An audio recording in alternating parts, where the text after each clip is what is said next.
Olá, seriadores! Tudo bom com vocês? Bem-vindos de volta para mais um vídeo e eu voltei com dorama. Eu disse que eu não ia me tornar dorameira, né? Aparentemente estou pagando a minha própria língua. Voltei com mais um dorama para vocês. E dessa vez, gente, foi uma longa jornada, porque foi um dorama com 16 episódios de 85 minutos cada. Longo para uma caramba! Porém, valeu cada minuto. Estou arrependida nem um pouco. Só que para começar a falar desse dorama, eu preciso me equipar corretamente, porque se tem uma coisa que eu passei enquanto eu assistia, era fome, e fome especificamente para comer uma coisinha chamada cachorro-quente coreano. Então a senhora, por gentileza, 3, 2, 1. Temos um cachorro-quente coreano feito por mim mesma. A cara tá boa? Não. Porque assim, pra eu fazer isso aqui, gente, se você quiser ver o processo pra sair esse trem aqui, eu peço por gentileza que você fique até o final do vídeo. Eu vou colocar no final desse vídeo a luta que foi pra fazer um cachorro-quente coreano. Tá bom? É isso que a gente vai descobrir. Ah, eu fiz um de queijo e um de salsicha. Ok, tá incrível? Não. A massa poderia ter ficado levemente delicada e não cheia de calombo? Sim, porém, tinha que ter um molho. Deixa eu chuchar no molho.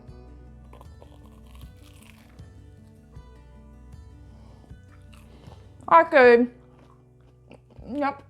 Por conta do cachorro-quente coreano feito por mim, eu já peço seu like nesse vídeo, porque só Deus sabe o que eu passei pra conseguir isso aqui. E vamos começar logo a falar dessa série então, porque ela é maravilhosa e eu quero que você escute cada coisinha que eu tenho pra falar sobre ela, porque afinal de contas é uma série longa. Eu sei que muita gente vai olhar no catálogo da Netflix e vai falar, não quero ver porque é muito longa, mas vale cada minuto. Então só fica comigo, escuta a palavra da Jussara que está virando dorameira. Apostando Alto é um dorama que tá disponível na Netflix e, gente, vai levar um tempinho pra eu te explicar exatamente o que acontece na história, porque, meu Deus, eu nunca vi uma história que tem tanto acontecimento e que eu preciso explicar absolutamente todos os acontecimentos pra que faça sentido a minha indicação pra vocês. Vocês vão entender quando eu começar a falar sobre ela, que vai ser agora. Apostando Alto tem o seu foco na protagonista Seo Dal-mi, que sempre teve uma vida bem sofrida, tipo assim, não necessariamente sofrida no sentido de morar na rua nem nada do tipo, mas ela sempre teve uma relação um pouco conturbada com relação à família dela e ela sempre teve que fazer escolhas durante a vida dela e nem sempre eram escolhas fáceis. Às vezes ela tinha que deixar de fazer uma coisa que ela gostava muito porque ela precisava guardar dinheiro para fazer outra coisa que era mais urgente, enfim. Então a história começa quando ela ainda é pequena e ela mora com a mãe, o pai e a irmã. E ela e a irmã são bem próximas, mas dá pra sentir já que a irmã dela às vezes tem um criticismo, tem uma forma diferente de ver a vida. As duas são um pouco diferentes nesse sentido. E ela mora com os pais e tá tudo bem, ela tá super feliz, só que a mãe e o pai vivem brigando muito porque a mãe quer que ele traga mais dinheiro pra casa, quer que ele dê uma estabilidade financeira pra família e ele tá tentando seguir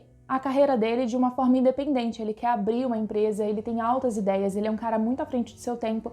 De fato, as ideias que ele tem em mente são ideias que no futuro vão fazer muito sucesso, só que ele simplesmente não consegue uma primeira oportunidade. E com isso, ele acaba não trazendo muito dinheiro pra dentro de casa. E com isso, o casamento dele tá na corda bamba. Os dois estão sempre discutindo. O pai dela passa por altos perrengues também, enfim. Até que chega um dia que a mãe fala, ok, não dá mais, vamos separar. E a mãe olha pras filhas, tipo, muito bizarro, e fala, com quem vocês querem ficar? E a irmã dela decide ir embora com a mãe, e ela fica com o pai dela, porque ela é muito apaixonada pelo pai dela, ela tem um carinho enorme pelo pai dela, ela sabe o quanto o pai dela tá batalhando duro pra poder trazer pra casa um dinheiro e pra poder crescer profissionalmente, então ela fica do lado do pai. Só que um tempo depois o pai dela acaba falecendo, quando finalmente ele ia ter a grande chance dele, ele acaba falecendo de uma forma que é muito emotiva, meu Deus do céu. Ele tinha uma reunião super importante pra poder mostrar o projeto dele, no meio do caminho ele acaba sendo atropelado, mas ele fala, não, tá tudo bem, ele vai apresentar o projeto. Ele conhece uma mulher que depois vai ser super importante na história. Ele apresenta o projeto, dá tudo certo.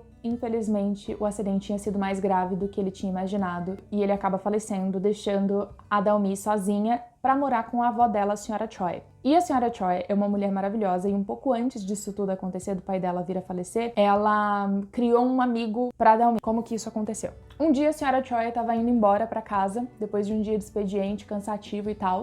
Ela trabalha vendendo hot dog coreano e o dela fica muito melhor que o meu, já adianto. E ela tá voltando pra casa e ela encontra um garoto no meio do caminho e esse garoto tá tomando chuva, ele tá claramente sem ter um lugar pra ficar. Aí ela oferece pra ele um lugar pra ele poder dormir. E ele fica lá e tal, ele é super honesto com ela, então ela decide cuidar dele por um tempo. E aí ela pede uma ajuda pra ele. Ela pede pra ele escrever uma carta pra neta dela, que no caso é a Seo Dal-mi. E nessa carta ele usa o nome de um garoto chamado Nam Do-sam. E durante meses e acho que até anos eles se correspondem através de cartas. Ele, no caso, é o Han Ji-pyong. Ele se comunica com a Seo Dal-mi via cartas, mas os dois nunca de fato se encontram. E ela sempre fica imaginando quem é o Nam Do-sam, que ela conversa e tal, e que ela é extremamente apaixonada, foi o primeiro amor da vida dela e blá blá blá. Só que um dia o Ji-pyong, ele simplesmente fala, não, já deu, eu preciso ir embora, eu preciso seguir com a minha vida. Ele acaba indo embora, deixando a senhora Choi. Anos depois a gente volta a ter esses personagens se reencontrando. Não apenas o Ji-pyong com a senhora Choi e toda essa questão das cartas e do Nam Do-sam, que também existe, tá? É uma pessoa real dessa história. Como também a Seo Dal-mi, ela acaba encontrando a irmã dela e a mãe dela, reencontrando as duas, que estão inclusive riquíssimas. A mãe dela se casou com um cara extremamente rico e tal, mas isso não significa que elas estão com a vida boa, porque tem mais drama vindo por aí. Mas sim, anos depois então a gente reencontra esses personagens. O Ji-pyong, ele tá super rico, ele tá trabalhando como investidor de startups. Toda a série, ela gira em torno de criações de startup. E eu não sei se é porque eu já trabalhei em uma startup, mas de certa forma a série me comoveu num nível assim extraordinário e eu já vou explicar pra vocês mais pra frente, mas deixa eu continuar com a história. Então o Ji-pyong, ele se tornou um investidor, faz tempo que ele não conversa com a senhora Choi. Como eu falei pra vocês, a irmã da Seo Dal-mi, ela tá maravilhosamente rica, filha de um cara rico, até trocou de nome pra ter o sobrenome do novo pai dela. A família dela, gente, a mãe e a irmã dela, pelo amor de Deus, do início, eu queria bater nas duas. A mãe dela também está extremamente rica, tá com problema no casamento, mas até aí tá tudo bem, tá cheia de dinheiro, então tá tudo bem. E a gente conhece como que está o verdadeiro Nam Do-sam, porque a senhora Choi e o Ji-pyong, eles tiram o nome do Nam Do-sam de um jornal, porque quando ele era criança, ele teve a foto dele publicada no jornal porque ele tinha vencido uma Olimpíada de Matemática, ele é extremamente inteligente e tal. E a gente vê a situação dele agora, e agora ele é um cara que ele tá tentando abrir uma startup, mas tá muito difícil porque ele nunca consegue investir até que toda essa questão vai cair no colo dele. Olha só o que acontece. A Seo Dal-mi, ela acaba indo visitar uma palestra que a irmã dela tá dando numa empresa chamada Sandbox. A Sandbox é uma empresa que foi criada para poder ajudar pequenas startups a começar o negócio e conseguir investidores e tudo mais. Então ela vai lá para poder confrontar a irmã dela que tá dando uma palestra nesse dia. E quando ela chega lá, que ela encontra a irmã dela, ela até questiona sobre a troca de sobrenome, enfim. As duas depois acabam conversando, só que a Seo Dal-mi, ela não quer mostrar pra irmã dela que ela ainda não tem muita grana, que ela não saiu daquela mesmice. Porque a irmã da Seo Dal-mi, ela é uma filha da mãe. E ela fica jogando na cara da Dal-mi que ela fez a escolha errada, que ela deveria ter escolhido ir embora com a mãe, porque agora elas são ricas, porque agora elas têm dinheiro, e deixado o pai. Tipo, mano, você deixou seu pai, sabe? Um cara super legal e tal. E a Seo Dal-mi não quer deixar isso. Tipo, ela fica falando que ela tá bem sucedida, que ela tem planos e que ela tem um namorado. E quando pergunta do namorado, ela fala do Nam Do-sam. E a irmã dela conhece a história do Nam Do-sam e tal. E fica falando, ah, tá, o garoto que você conversava por carta? Sei que ele é real, sei. E aí ela fica super triste. Só que nesse dia da entrevista, da palestra que ela foi, quem que estava no palco? Ji-pyong. E aí ele vê a Seo Dal-mi e ele junta 2 mais 2. Ele fala, eita, eu conheço essa menina. É a menina que eu trocava cartas com ela quando eu era pequena. Lógico que ela não sabe que é ele, porque ele usava primeiro o nome falso e tal. E aí com isso, ele desperta a memória da senhora Choi e ele decide voltar a ver a senhora Choi. E a senhora Choi acaba desabafando com ele que a Seo Dal-mi tá atrás do verdadeiro Nam Do-sam e pede ajuda pra poder encontrar o Nam Do-sam. E eles encontram o garoto. Tem toda uma situação e tal, e o Nam Do-sam é um cara Ele é um cara muito querido. Ele é um cara muito querido, porque ele sempre faz as coisas pensando no próximo. Tipo, se a minha ação for deixar o outro triste, eu não vou fazer. E quando ele descobre toda a situação das cartas, e quando ele descobre sobre a vida da Seo Dal-mi, quando ele descobre que ela tá passando por um perrengue por conta da família e que ela não quer pagar de besta na frente da irmã e tal, ele decide ir encontrar com a Seo Dal-mi mesmo sem, basicamente, nunca ter visto ela na vida. Ele viu ela uma vez e meio que já rolou uns olhos. Então ele vai. Só que quando ele vai, era pra ser só uma noite, só que lógico, ele acaba se apaixonando por ela e ele decide fingir que ele era o Nam Do-sam e tal. Óbvio que essa mentira vai durar aí uns episódios, mas não é só isso. A série não tá só nesse trio aí, porque eventualmente o Ji Pyong acaba descobrindo que ele está extremamente apaixonado pela Seo Da-mi, mas já é tarde, porque ela tá envolvida com o Nam Do-sam, e aí ele começa a se enfiar no meio desse relacionamento. Enfim, mas essa parte é a parte amorzinho, né, coraçãozinho, relacionamento. Só que a série vai mais longe do que isso, ela vai muito mais longe do que isso, porque como eu falei pra vocês, tanto o Nam Do-sam, quanto a Seo Da-mi, quanto a irmã dela, todos eles são pessoas que estão envolvidas em tecnologia, e eles estão interessados em montar uma empresa. E então eles decidem participar de um hackathon na Sandbox. E quando eles chegam lá, tipo, eles precisam montar uma equipe pra poder participar, enfim. E aí eles começam a montar uma empresa. Cara, isso eu achei muito genial nessa série. E como eu falei pra vocês, eu não sei se é porque eu trabalhei numa startup que eu vi crescer, porque eu comecei, eu era, sei lá, eu fui a 6ª funcionária contratada da empresa, e quando eu saí de lá eu já tinha mais de 100 pessoas trabalhando na empresa. Foi um processo muito interessante, muito impressionante, e foi um processo assim que eu literalmente vi o nascimento de uma empresa. E eu sei o quanto é difícil você manter uma empresa viva somente com investimento. A série é muito interessante porque ela mostra desde o zero. Tipo, eu tive a ideia, agora o que eu faço? Agora eu vou fazer um hackathon, agora eu vou começar a buscar investidores, agora eu vou evoluir meu produto, eu tenho que apresentar meu produto, porque tem outras pessoas fazendo um produto semelhante ao meu, então por que o meu vai ganhar investimento? Tipo, tudo isso a série mostra. A gente acompanha a crescente desses personagens nesse mundo corporativo que é muito interessante mesmo. Outra coisa que eu gostei muito é que a série passa uma mensagem muito clara de não se deixa cair por conta das críticas, não se deixa abater por conta de críticas negativas. Às vezes uma crítica negativa, ela serve como trampolim para o seu sucesso. Você precisava saber que aquilo não tá certo, que não vai dar certo, para você poder mudar e fazer diferente, fazer funcionar, ou então você precisa, às vezes, do desafio. Às vezes alguém olha para você e fala assim, você quer fazer isso, você quer trabalhar com isso, você nunca vai ter dinheiro na sua vida. E aí a primeira reação que a gente tem é murchar. E a série mostra isso, porque os personagens, eles escutam o tempo todo. A sua ideia é uma merda, não vai dar certo, não adianta continuar, ninguém vai querer investir nisso, não adianta porque não dá lucro, a sua ideia não dá lucro, então não vai ter retorno, se não tiver retorno ninguém vai investir.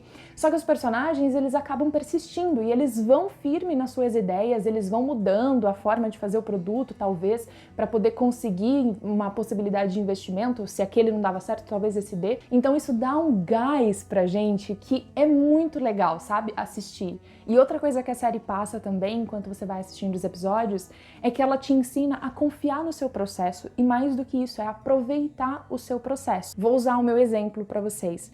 Eu sou youtuber, eu sou atriz, são coisas que aqui no Brasil é muito difícil, porque primeiro, para você conseguir dinheiro, você tem que, explodir, senão é muito difícil conseguir dinheiro. E mais do que isso, as pessoas não gostam de atores e de youtubers, eles gostam de consumir o conteúdo. Mas quando você fala, a primeira reação que as pessoas fazem é tipo assim, vai morrer de fome, vai morrer na sarjeta e tal. A gente que cria conteúdo, a gente se mata ao máximo pra gente poder chegar logo nos 100 mil, pra gente poder ter a plaquinha, pra gente poder... Porque parece que as pessoas só valorizam o seu trabalho quando você tem algo pra provar que deu certo. Então a gente tem essa coisa de que a gente precisa atingir um número pra mostrar que, ó, meu Deus, venci na vida. Só que, na verdade, a gente precisa aproveitar o processo, porque é a nossa caminhada que conta, é a nossa jornada para chegar até aquele lugar. É importante a gente ter um lugar para olhar para trás, quando a gente finalmente chegar no topo, sabe? E sentir que, poxa, tudo que eu fiz realmente valeu a pena. E às vezes a gente fica tão focada lá na frente que a gente não olha, a gente não observa, a gente não acompanha o nosso próprio processo. E a série mostra muito isso, do tipo, que você precisa valorizar o seu processo, você precisa valorizar o seu presente enquanto você está tentando construir o seu futuro. A série, ela tem um lema também, que é siga o seu sonho. Quando ela fala isso, é tipo, siga o seu sonho, aquilo que você mais deseja, aquilo que você mais quer, acredita no seu potencial, mesmo que venham as críticas, mesmo que as pessoas venham falar pra você que você não vai conseguir chegar em lugar nenhum. Valorize o seu próprio trabalho, valorize o seu processo, escute as críticas, filtre o que funciona pra você, joga fora o que não funciona e vai em frente. E assim, a temporada, ela é muito longa, sim, mas ela é muito importante. Tipo, eu acho que se você tá com vontade de começar um projeto, ou se você tá neste momento fazendo uma batalha pessoal de tentar conquistar o seu espaço no mercado de trabalho, se você recebe críticas constantes, se você acha que não vale a pena, se você não tá conseguindo se ver no que você tá fazendo, eu acho que a série pode ajudar muito nisso. E a trama, ela acompanha várias histórias diferentes. A gente tem o drama da Senhora Choi, que é um drama muito interessante, emociona demais a gente. A gente tem toda a relação entre ela e o Ji Pyong, porque os dois, ele sente que ele tem uma dívida com a senhora Choi, só que ela não aceita que ele pague essa dívida em dinheiro, por exemplo. Então ele faz da Seo Dal-mi aquela pessoa com quem ele vai conseguir pagar a dívida com a senhora Choi. Então ele passa a temporada inteira tentando proteger ela, tentando ajudar ela de alguma forma. E do outro lado a gente tem o Nam Do-sam, que também é super apaixonado pela Seo Dal-mi, quer fazer de tudo pra ver ela feliz. Só que ela própria, a própria Dal-mi, ela tem a sua jornada, ela quer ser CEO, ela quer ter uma empresa, ela quer fazer os produtos que ela acredita saírem do papel, só que ela precisa de oportunidades e ela quer lidar com toda essa situação da família dela. A gente tem os amigos do Nam Do-sam também, que são personagens importantes na trama, que estão ali pra poder acrescentar pra trama também. Tem beijão, gente. Tem beijão, porque normalmente a gente só tem um selinho, mas dessa vez não tem beijão, fiquei chocada. E a gente tem de novo aquela questão das mãos, né, de ter valor nas mãos. Eu sou como uma boa fã de romance de época e uma boa fã de Orgulho e Preconceito, mão pra mim é um negócio precioso. Então a série ela foca bastante nas mãos, as mãos estão sempre ditando o sentimento daqueles personagens, se eles estão tristes, se eles estão felizes, se tá com dor, se tá com raiva, a gente consegue ver pela forma como a mão deles está posicionada em cena. E é interessante porque tem uma hora que a protagonista ela fala que ela gosta da mão do cara com quem ela tá saindo e tal.